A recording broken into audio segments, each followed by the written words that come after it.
December 2nd, 1985, 22:14, Mulberry Street, Manhattan. The click of a Zippo lighter. A flame dances for a second, illuminating a face etched in stone before the lid snaps shut with a metallic ping. The air in Little Italy tastes like ozone and expensive cologne. Outside the Ravenite Social Club, the sidewalk is slick with a freezing drizzle. A black sedan idles at the corner, its exhaust plumes swirling like ghosts in the yellow street lamp glow. Inside the club, the atmosphere is thick with the scent of espresso and betrayal. John Gotti, the dapper don, adjusts his pinky ring. He doesn't look at the man sitting across from him. He doesn't have to. The decision was made weeks ago in a basement in Queens. Suddenly, the silence is shattered. The heavy oak door of a nearby lounge bursts open. A man in a trench coat steps out. No masks, no hesitation. He raises a Beretta 92 FS. Pop, pop, pop. The sound isn't like the movies, it's dry, rhythmic and final. Glass shatters. A body hits the wet pavement with a sickening thud. The shooter doesn't run. He walks calmly to the idling sedan.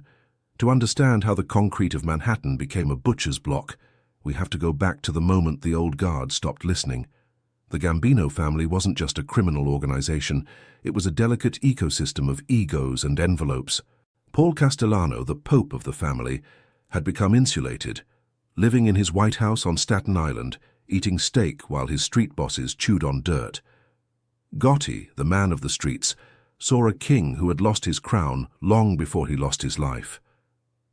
"He thinks he's a businessman now," Gotti had whispered days earlier, his voice a low gravel rasp. But businessmen don't survive in the jungle without a pulse. The streetlights flicker. The shooter's car disappears into the New York fog. The hit wasn't just a murder, it was a hostile takeover. But Gotti's right-hand man didn't just pull a trigger, he pulled a thread that would unravel the entire commission. The blood was still warm on the asphalt, but the war had already moved indoors. 3 weeks before the hit, Bergin Hunt and Fish Club, Queens. The smell of stale cigars and wet wool hangs heavy. Salvatore "Sammy the Bull" Gravano sits in the back room, his thick fingers tracing the rim of a shot glass. He is the strategist, the man who translates Gotti's rage into logistics. Gotti is the lightning, Sammy is the ground wire. "Paul isn't showing up to the wakes anymore," Sammy says, his voice devoid of emotion. "He's disrespecting the lineage. If you don't show up for the dead, the living stop showing up for you." In the world of the Cosa Nostra, perception is the only currency that matters. If the boss looks weak, the subordinates become predators. Castellano had committed the ultimate sin. He stopped being one of us. He was dealing with white-collar criminals and ignoring the men who took the risks. Gotti leans in, the fluorescent light buzzing overhead. "We need a team. Not just shooters. We need ghosts. Men who can vanish before the shell casings hit the floor."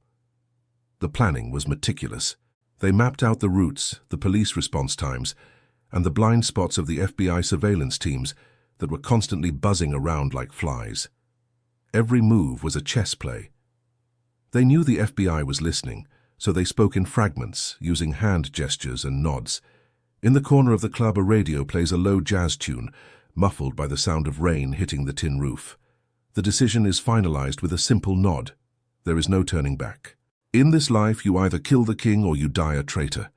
There is no middle ground. Sammy walks out into the Queen's night.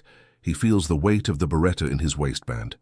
He knows that by this time next month, he will either be the second most powerful man in New York or a memory in a landfill.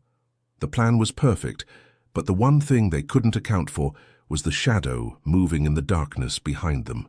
December 14th, 1985, 09. A nondescript diner in Brooklyn. The smell of burnt coffee and cheap grease. Sammy meets with the hit team. These are the shooters, the young lions hungry for a piece of the city. They look at Sammy with a mix of awe and terror. "Listen close," Sammy says, his eyes scanning the diner's windows. "This isn't a street brawl, this is a surgical strike. You go in, you dump the clips, you get out. No shouting, no ego. If a civilian gets in the way, you wait. We aren't animals." But the tension is vibrating off the walls. The Pope, Paul Castellano, has sensed something is wrong. He's increased his security. He's staying in his fortress. The window of opportunity is closing. If they don't strike within the next 72 hours, the Commission will find out, and the Bergen crew will be wiped off the map. Back at Gotti's headquarters, the phone rings incessantly. It's the other families. They smell blood in the water. The Genovese family, the Lucchese's, everyone is watching the Gambinos. "They're waiting for us to blink," Gotti snarls, pacing the small office. He stops in front of a mirror, straightening his silk tie. "We don't blink. We stare them down until their eyes bleed." The logistical pressure is immense. They have to move weapons across borough lines without tripping any alarms. They have to ensure their alibis are airtight. Sammy spends the afternoon driving, changing cars 3 times to lose any tail. The city feels smaller today. The skyscrapers feel like they're leaning in, eavesdropping on every breath. As the sun sets over the Hudson, casting a bruised purple hue over the skyline, the word goes out. The target will be at Sparks Steakhouse on Monday night. The pieces are set. The board is locked. But the first move would change the rules of the game forever. December 16th, 1985, 1726, East 46th Street, Midtown. The Christmas lights are twinkling, casting festive reflections on the black town cars lining the street. It's rush hour. Thousands of people are scurrying home, heads down against the wind. None of them notice the 4 men in Russian fur hats and tan trench coats standing at different corners of the intersection. Paul Castellano's black Lincoln pulls up to the curb in front of Sparks Steakhouse. The air is crisp, biting. The smell of searing prime rib wafts from the restaurant's vents. Thomas Bellotti, Paul's loyal underboss and driver, steps out first. He walks around to the passenger side. Inside a car parked half a block away, John Gotti and Sammy the Bull watch through tinted windows. "Now," Sammy whispers into a walkie-talkie. The shooters move with terrifying synchronicity. As Castellano steps out of the car, the men in trench coats converge. The first shots hit Castellano in the head and chest. He collapses instantly, his blood mixing with the slush on the New York street. Bellotti tries to reach for his weapon, but he is riddled with bullets before his hand even touches leather. The sound is deafening, echoing off the canyon of buildings. Pedestrians scream and dive for cover. A businessman drops his briefcase, papers flying like confetti in the winter gale. The shooters don't run. They stand over the bodies for a fraction of a second, a signature of dominance, before calmly walking to their getaway cars. Gotti and Sammy slowly drive past the scene. Gotti looks out the window, his face a mask of cold triumph. He sees the life draining out of the man who dared to call himself the Pope. The king is dead, but the crown is dripping with blood that won't wash off. December 17th, 1985, 03 C. An apartment in the Bronx. The news is already breaking. Mob boss gunned down in Midtown. The sirens haven't stopped for 6 hours. The city is in a state of shock, but in the underworld, the shock is replaced by a frantic, violent scramble for position. Sammy sits in a dark kitchen, cleaning his nails with a pocket knife. The adrenaline has faded, replaced by a cold, calculating clarity. He knows that the 72 hours following the hit are the most dangerous. This is when the retaliation comes. This is when the Allies decide if they want to join the new regime or avenge the old one. "The Genovese are pissed," a contact whispers over a payphone. "Chin Gigante didn't give the okay for this. He thinks Gotti is a cowboy." Gotti, however, is already acting the part of the boss of bosses. He's making calls, holding court, and showing his face in public. It's a bold move, or a suicidal one. He's betting that the other families are too afraid of a full-scale war to move against him. The atmosphere in the Gambino ranks is electric with fear. Captains are being asked to choose sides. Are you with the street, or are you with the ghost of Paul? The consequences of the hit start to ripple through the city's economy. Construction sites stall. Carting routes are disputed. The delicate balance of the 5 families has been smashed with a sledgehammer. Sammy realizes that Gotti's love for the spotlight is becoming a liability. While Gotti celebrates, Sammy hears the footsteps of the FBI getting louder. The Bureau doesn't like being embarrassed on 46th Street. Gotti wanted the world to see him. Now, the world was looking, and so was the law. January 1986, FBI headquarters, New York field office. The walls are covered in surveillance photos, grainy shots of Gotti at funerals, Sammy at the club, the bloody sidewalk at Sparks. Special Agent Bruce Mao stares at the images. For years, the FBI struggled to get a grip on Castellano. Gotti just handed them a roadmap. He's arrogant, Mao says to his team. He thinks he's untouchable because the cameras love him. That arrogance is going to be his handcuffs. The FBI begins Operation Gambino. They aren't looking for a quick arrest. They're looking to dismantle the entire structure. They plant bugs in the apartments above the Ravenite. They follow Sammy every time he goes for a haircut. The pressure starts to cook the men from the inside out. In the Gambino family, paranoia becomes the new language. If two men whisper in a corner, a third man wonders if they're discussing his death. Sammy feels the heat. He notices the same brown sedan every time he leaves his house. He starts taking erratic routes, driving through alleys, walking through the back doors of restaurants. He is a master of the street crawl, but even he knows you can't outrun a shadow forever. "John, you need to dial it back," Sammy warns during a walk in a park, the only place they feel safe talking. "The feds are everywhere. You're on the cover of Time. That's not a good thing for us." Gotti just laughs, adjusted his $2,000 suit. "Let them look. I'll give them a show." The theme of the family was always loyalty, but under the glare of the FBI's spotlights, loyalty began to look a lot like a death sentence. The FBI was patient. They didn't need to break the door down. They just needed to wait for the foundation to crack. November 1989, Sini's apartment above the Ravenite. The air is stale, smelling of old wallpaper and dust. But hidden inside the electrical outlets and the lamps are the most sophisticated listening devices the government has. For months, Gotti, Sammy, and Frank Locascio have been meeting here, thinking it's the one clean spot left in the city. They talk freely. They talk about murders. They talk about who's earning and who's skimming. And most importantly, Gotti talks about Sammy. "Sammy's getting too big," Gotti's voice crackles on the FBI tapes. "He thinks he's the reason we're here. He's a soldier. He does what I say." In the surveillance van downstairs, the agents exchange looks. This is the wedge they needed. They aren't just hearing about crimes. They're hearing the ego of a boss devouring his most loyal lieutenant. Sammy, meanwhile, is out in the streets, still doing the heavy lifting. He's handling the unions, the waste management contracts, and the disposals. He believes he and Gotti are a brotherhood. He believes the effecto lender, the legend they've built, is enough to protect them. But the tapes tell a different story. The tapes reveal a Gotti who is willing to sacrifice anyone to save his own image. The atmosphere in the city is changing. The Teflon Don has won 3 trials, and the public sees him as a folk hero, a Robin Hood in a double-breasted suit. But the real story isn't in the courtroom.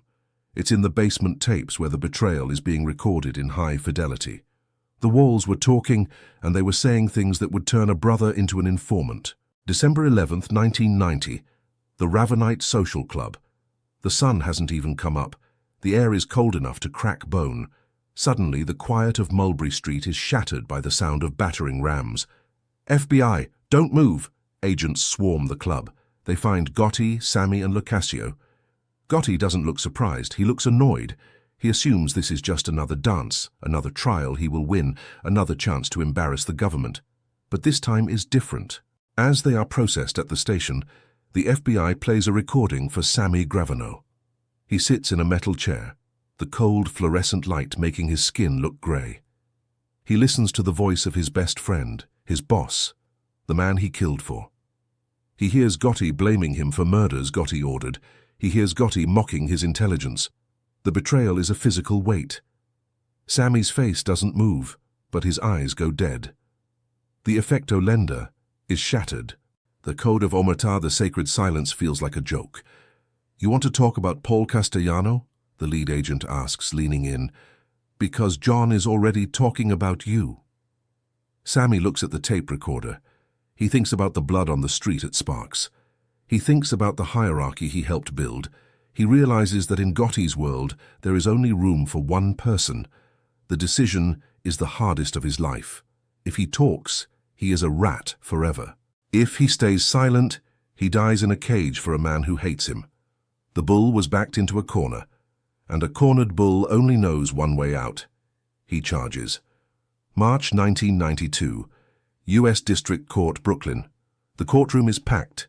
The air is thick with the scent of sweat and high-stakes tension. John Gotti sits at the defense table, his hair perfectly coiffed, a smirk playing on his lips. He looks like a man watching a movie. Then the side door opens. Salvatore "Sammy the Bull" Gravano walks in. The silence is so heavy it feels like it might collapse the ceiling. Gotti's smirk vanishes. His eyes turn into twin coals of hatred. For days, Sammy speaks. He speaks in a flat, matter-of-fact tone about 19 murders. He describes the hit at Sparks with the precision of an architect. He explains how the money moved, how the bodies were buried, and how Gotti gave the orders. "He was the boss," Sammy says, looking Gotti dead in the eye. "I was the underboss. We did what had to be done." The impact is devastating. The Teflon is finally peeling off. The defense tries to paint Sammy as a monster, a man who killed to save himself, and they're right. But the jury doesn't care about Sammy's soul. They care about Gotti's crimes. Outside the courthouse, the Gambino family is in shambles. The street crews are paralyzed. No one knows who to trust. The 72 hours that changed everything years ago have finally reached their logical, violent conclusion. Gotti is convicted on all counts. As he is led away in handcuffs, he doesn't look like a king. He looks like a tired old man who stayed at the party too long. The legend was dead. The reality was a life sentence in a 6x9 cell. June 10, 2002, Medical Center for Federal Prisoners, Springfield, Missouri. John Gotti dies of throat cancer alone.